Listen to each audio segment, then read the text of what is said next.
chiffre du jour, Emmanuel, 550 euros. Oui, si le prix du carburant se maintient à son niveau actuel sur l'ensemble de l'année 2022, eh bien, il en résulterait une dépense supplémentaire d'environ 550 euros par ménage sur l'ensemble de l'année par rapport à la facture carburant de 2021. Ça fait quand même une ponction de presque 1,5% sur le pouvoir d'achat. Ce sont des calculs publiés en fin de semaine dernière par les économistes d'Asterès. Alors, évidemment, comme toujours, il s'agit d'une moyenne avec de fortes disparités de situation en fonction des revenus. D'abord, l'effet est particulièrement violent pour les ménages les plus modestes qui verront leur pouvoir d'achat se contracter de 2,4%, alors que la baisse de pouvoir d'achat sera de 0,8% seulement pour les ménages les plus aisés. Et puis la différence, évidemment, c'est aussi en fonction de l'endroit où on vit. Ah oui, absolument, différence spectaculaire. Les ménages ruraux qui sont plus dépendants de la voiture subiraient une contraction de 2% de leur pouvoir d'achat avec une surfacture de 690 euros,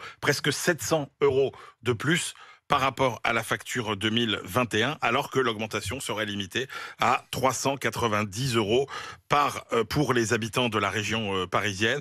En réalité, la dépense supplémentaire est particulièrement importante dès qu'on sort des grandes villes, puisque c'est 640 euros dans les villes de moins de 200 000 habitants, soit un pouvoir d'achat en baisse de presque 2%, et c'est 535 euros dans les villes de 200 000 à 700 000 habitants. Ces inégalités, on en parle tous ensemble et c'est ce que nous disait François à l'instant qui témoignait au 32-16 sur le fait que parfois on a fait des choix de déménagement pour précisément faire des économies.